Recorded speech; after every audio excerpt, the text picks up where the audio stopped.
बहुत समय पहले हिंदू पौराणिक कथाओं के दिव्य क्षेत्रों में देवताओं और राक्षसों के बीच एक महान मंथन हुआ था। मंथन का उद्देश्य ब्रह्मांड महासागर से अमरता का अमृत निकालना था, जिसे अमृता के नाम से जाना जाता है। देवता और असुर, राक्षस दोनों ही अपने शाश्वत अस्तित्व को सुरक्षित रखने के लिए इस अमृत की इच्छा रखते थे। मंथन के लिए मथनी की छड़ी के रूप में विशाल मंदरा पर्वत और रस्सी के रूप में नाग राजा वासुकी की आवश्यकता थी। देवताओं ने सांप का एक सिरा पकड़ रखा था, जबकि राक्षसों ने दूसरा सिरा पकड़ रखा था और दोनों मिलकर समुद्र का मंथन करने लगे। लेकिन जैसे जैसे पर्वत घूमता गया, वह समुद्र की गहराई में डूबने लगा।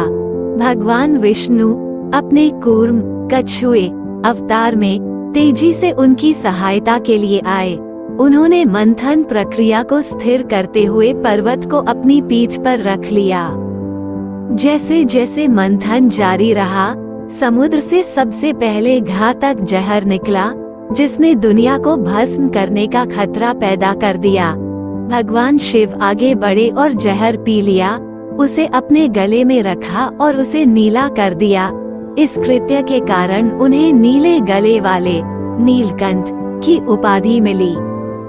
जैसे जैसे मंथन जारी रहा, दिव्य खजाने की एक श्रृंखला सामने आई। इन खजानों में दिव्य गाय कामधेनु, इच्छा पूरी करने वाला वृक्ष कल्प वृक्ष और दिव्य हाथी ऐरावत शामिल थे। फिर भी सबसे प्रतीक्षित क्षण तब आया जब देवताओं के चिकित्सक धन्वंतरी बहुमूल्य अमृत से भरा एक सुनहरा बर्तन लेकर समुद्र से निकले। अमृता को देखकर असुरों ने अमृत में अपना हिस्सा मांगा, लेकिन देवता उनके इरादों से सावधान थे। ब्रह्मांड के संरक्षक भगवान विष्णु ने वितरण में मध्यस्थता करने के लिए एक सुंदर युवती मोहिनी का आकर्षक रूप धारण किया। मोहिनी ने ये सुनिश्चित किया कि देवताओं को अमृत मिले, जबकि असुरों को कम शक्तिशाली विकल्प दिया जाए। हालांकि राहु नाम के एक चतुर असुर ने खुद को एक देव के रूप में प्रच्छन्न किया और सूर्य और चंद्रमा के मोहिनी को सचेत करने से पहले अमृत की कुछ बूंदें पीने में कामयाब रहा। सूर्य और चंद्रमा ने इसकी सूचना भगवान विष्णु को दी, जिन्होंने तुरंत अपने सुदर्शन चक्र से राहु का सिर काट दिया।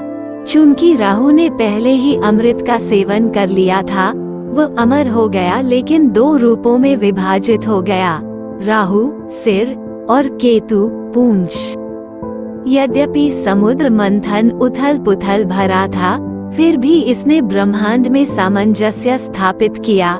देवताओं और उनके सहयोगियों ने अमरता का अमृत प्राप्त किया, जबकि असुरों को सहयोग और सदाचार के महत्व की याद दिलाई गई। समुद्र से निकले दिव्य खजाने स्वर्ग को सुशोभित करते हैं, जिससे ब्रह्मांड की समृद्धि और प्रचुरता सुनिश्चित होती है। और इसलिए अमृता की खोज की कहानी हिंदू पौराणिक कथाओं में अंकित है, जो प्रकाश और अंधेरे के बीच शाश्वत संघर्ष और लालच पर धार्मिकता की स्थायी जीत की याद दिलाती है।